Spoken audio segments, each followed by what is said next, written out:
Good morning, class. Welcome back to the physics online classes for class 11th. In this sessions, we are going to start our new class that is for the term 2 portion. Here, the first chapter for your term 2 portion will be from mechanical properties of solid. So, here we are going to study about some properties of the solid. From childhood onwards, we are seeing the types of the matter that is solid, liquid, and gas at the initial conditions. After that, what we have seen that in after class 9th and 10th you have came to know that not only the three matters are there, but along with that the fourth matter is also, that is Bose-Einstein condensate, and similarly it is even known as a plasma also. So from after that we have seen about their intermolecular forces, the atoms, how they just definitely rigidly each other attract to them and give a shape to a solid, or what about in a liquid and a gas. Here we are going to know some more content about the solid, that is what are the effects that we can change the solid's shape. Like if you tear a page, then also the size and the shape of the solid is changing, but then also it is a kind of solid itself. When we break a glass, then also it is breaking out, but when the solid like a sponge or a clay, when we used to give a shape, it get bends into the shape. Similarly, when we stretch some object like rubber, when we stretch it, it come again to its own shape. So original shape is back to it. So we can just deform it, we can change its shape and size. Again, it becomes a solid itself, and at some temperature it changes its volume. We know that it will have some volume, it will have some density, will have some mass also, because matter is something which have the mass and will occupy some space. So it will have some mass and volume both. And what the mass and volume will tell us about, it will be density. So every matter around us will have some mass, volume, and that too they will have some density, right? So here we are going to some mechanical properties of the solid. What that mechanical means, that how can we just change the shape and the size, and what that effects will show us about the solid. So we are here, we are going to start the new chapter, that is the solid state. This thing you will be again see in the chemistry, that what the solid state is, that is the first chapter for the class 12th in chemistry, but here we are going to see in the 11th physics class. So what the solid is, we know that the substance which have some definite size and shape will have some mass and will have some definite volume, which we can see around us, like tables, chair, bottles. Even I think everyone is having a mobile in your hand, so that is also a solid. You are having pen, your copies, TV, many electronic gadgets are there, various instruments are there, various furnitures, and everything around us is just a solid. So what is solid? That have a definite shape and the size. So it is a kind of a state of matter. It is a state of matter, that is solid, liquid, gas. These are the states. That is in what state we can see them. Like if they are flowing state, then it is pure liquid. But if we cannot see that particles, like the intermediate particles are too farther to each other that we cannot see its shape and size, then it is gas.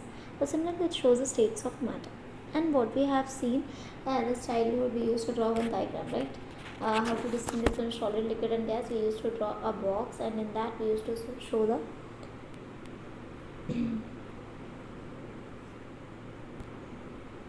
we used to show some small particles in that, right? And we used to draw that it is very close in solid. That is, the particles arrangement are in a definite shape and they will not have the intermolecular spaces, right? This one you used to do in your classrooms, right?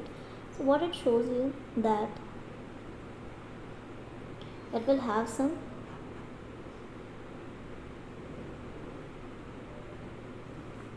definite size and the shape, right? So what this are showing is the intermolecular spaces are less. So intermolecular spaces are less, so they are just rigidly or fixed together without having some space. So that is said to be what the solid. And what we used to do in liquid, that these particles are farther from each other. If you talk about the gas, so there may be only two particles, so the intermolecular spaces are very less, that the intermolecular spaces are not at all there. And if you talk about the force of attraction between these particles, in solid the intermolecular force of attraction is very less. That is why they are having some size and the shape. that is we cannot break it out. So because the attractive force between these particles is said to be the intermolecular force, because we are having different kinds of atoms, so this number of atoms is said to be the molecules. So these molecule and molecule will be showing some attraction force, and these attraction force is named as the intermolecular forces, and these intermolecular force will be larger, or the maximum intermolecular force can be seen in the solids. So solid will have a strong intermolecular forces, will have less intermolecular spaces, so we can say that it have some definite size and the shape, right? And due to this size and shape, they will have a definite volume also, that it can say occupy some space. So what the volume means, that it is occupying some space. How much it can occupy the space, it will be its volume. So we can say that we are using our solids in our daily life, so it have a wide range of the uses in our daily life. Solid is a particle which have a definite size and shape. It will have some volume. It will occupy some space.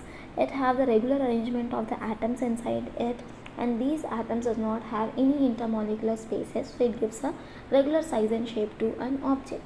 Similarly, these particles or the molecules have attractive force on each other, and these intermolecular attractive force is very strong in a solid as compared to that of solid, liquid, gas or any other state of matter.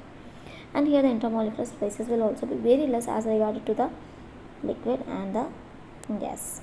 Okay, so next we will see that what the rigid body is. What rigid body, because we will listen this different kinds of words, this rigid body several times you will hear it in the physics.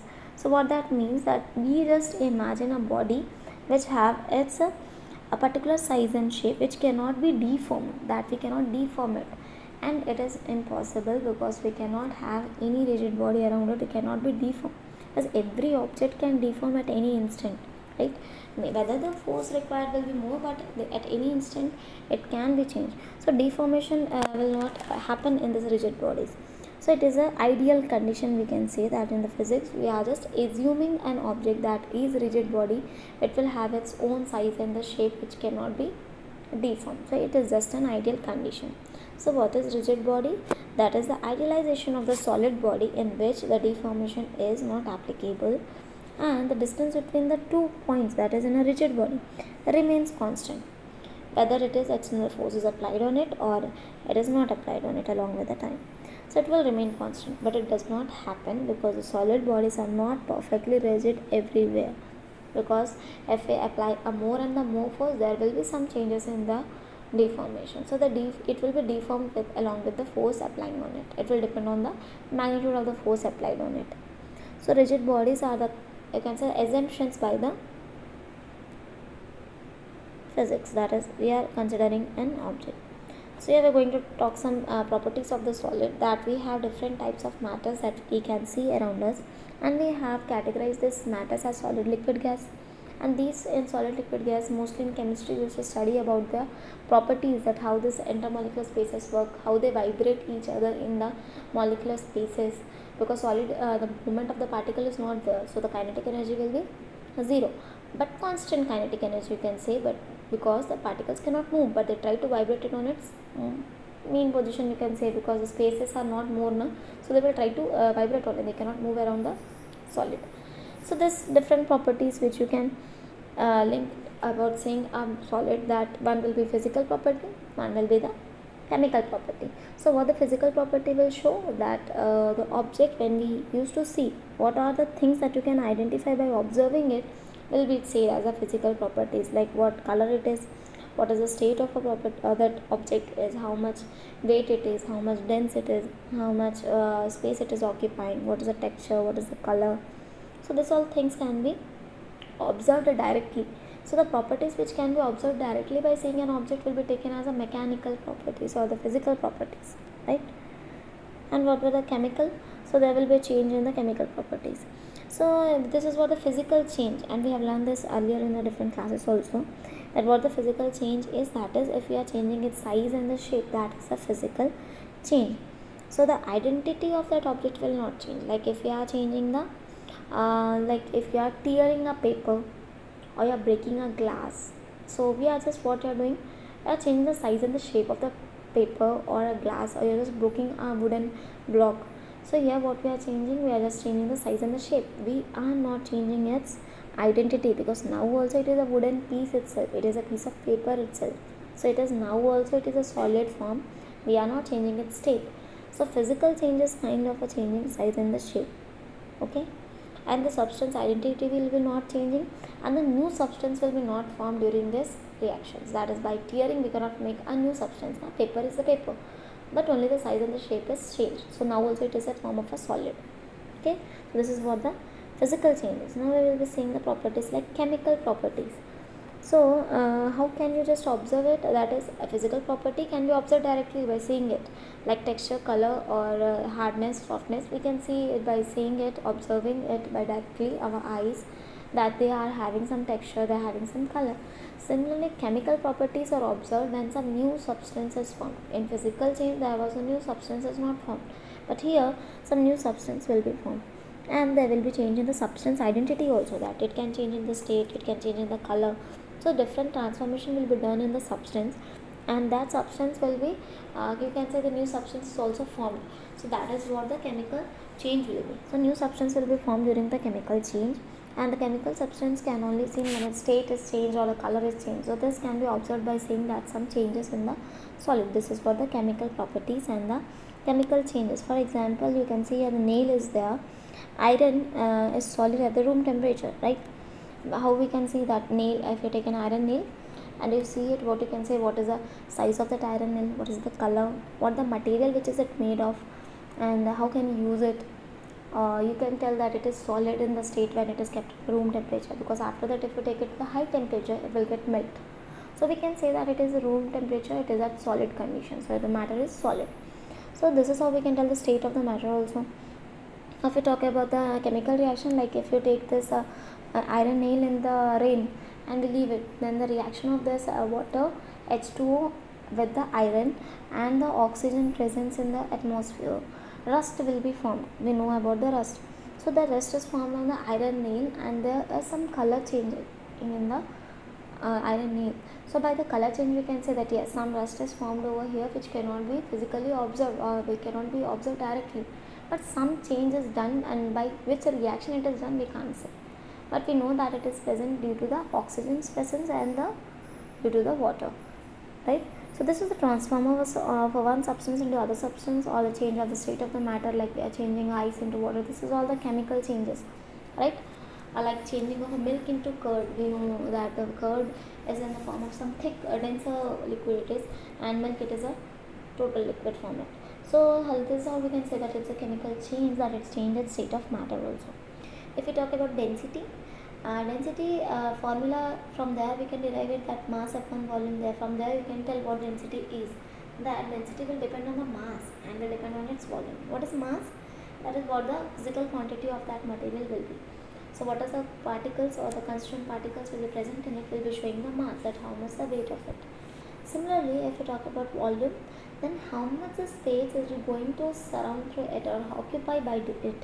That is, any object, how much space it will be occupying will be given for you the density. So how much mass of that object in the given volume of that material will be taken as density.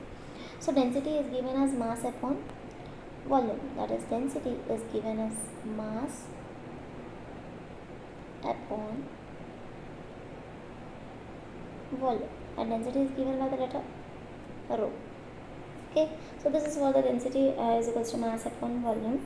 So what we can say, that density is directly proportional to mass. So if the mass of any object is higher, so its density will be higher, and inversely proportional to its volume. That not necessary that every time what the volumes are higher volume, then it will have the less density, is not necessary, but considering along with the mass, we can say that it is inversely proportional to the volume. Like if you take a large paper that can spread over the table, if you are having that paper that much large, it is necessary that it will have a large density also. It's not necessary, because if you take a small iron piece, then it is taken a small iron piece which is just a ball, like spherical ball you have seen in the lab. If you take that spherical ball also, the density of that spherical ball will be more than that the butter paper or any chart paper size sheet, right? Why? Because its volume is more but mass is less. But for iron, that spherical metallic ball, what you can say, that its mass is higher but volume is less. So what we can say that the mass acquired by the given volume of that material. Here you can see the example that we are taking aluminium, steel as well as water. So we are taking just a 1 gram, okay, like 1 centimeter cube, you can say, like we are taking a small cube here, and in this cube size we are taking water, like ice cube we are taking. If you're taking ice cube, what you can say, this will have the less density, or the iron will have the less density. Because iron, if you take a small iron nail also, it will be heavier than that of the ice, or the density will be higher. So along with the shape we can say that it is more higher, so density will be also more, right? So this is what the kind of the density is showing. Here steel, see, that same size, that is volume is same, but we are taking its a different material, that is steel is having 7.8 gram, this is 2.7 gram, and this is 1 gram. So what we can say, in that 1 cube, that is small volume, 1 centimeter cube volume, the mass is different. So whatever the mass will be, maximum mass will give you the maximum density, maximum mass will give you the maximum density. But if you talk about the volume, it is not necessary, it is inversely proportional to the density, right? So in solids we can say that it has the highest density, and liquids and gases have the less density. And if you talk about the water, then it is 1 gram per centimeter cube, because here we have seen the example that it is always 1 gram per milliliter, or 1 gram per centimeter cube. So this is what the different properties of the solid. If you talk about the forces conserved on that object, because we have said that the solid cannot change its effect, but force is applied on it can change its effect. So this force will be of two types, that is deforming force and restoring force. Like if we want to deform any object, like tearing the page or breaking any glass object, or just making a shape to the clay also, what we can say that shape can be changed, right? And so this is what the deforming force is. Like by applying the force we can change the shape and the size of the body. So similarly, restoring force will be that if you are trying to stretch an object, then again it will deform or come to its shape or regain its original shape. It will be said as a restoring force. So restoring force is that when we change the size and the shape, it will come back again to its original shape. If we talk about deforming force, then if you are applying any force and it is deformed, that is the shape or the size of the object is changed, it cannot deform or reform into its original shape. That is, the restoring force will change its size into its again to its original. Now on the particles which will have the force and the particle, we can just consider that the two materials are there for the solid, that is, one is elastic materials, one will be the plastic materials. By the name itself you may know that what the elastic materials are, that is, if they are deformed also, they will come back to its original size and the shape. So will regain back its original size and the shape will be taken as elastic materials, and its property of regaining back to its original shape and size is said to be elasticity. And if you talk about plastic materials, then if it is deformed, then it cannot regain back its original size and the shape. It is said to be the plastic materials, and the property of could not regain back its size and shape is said to be plasticity. So for example, rubber bands which we are having at our home, we used to stretch and we have to leave, then it come back again to its original size and the shape, right? We used to take the sponge also, we used to take elastics also. So different things are there, like hair bands for the girls. So they used to stretch the object and again it regain back to its original size and the shape. So gaining back its original size and the shape is said to be the elasticity. And if we are taking like mud paper, what we can do, just when we tear it, just tear out the papers. If we talk about the mud or the clay, we just gives a shape and then again it breaks. We cannot restore again its back, but we can just give a different shape and size. So that is deformation. So that type of materials are to be the plastic materials. This is what the elastic material. So for example, rubber bands, we just used to stretch it. We used, here you can see, if the force is not applied on it, the rubber shape will be taken like this, and if you just, as you applied the force, it gets stretched or compressed. Again when you leave, then it will regain back its original shape.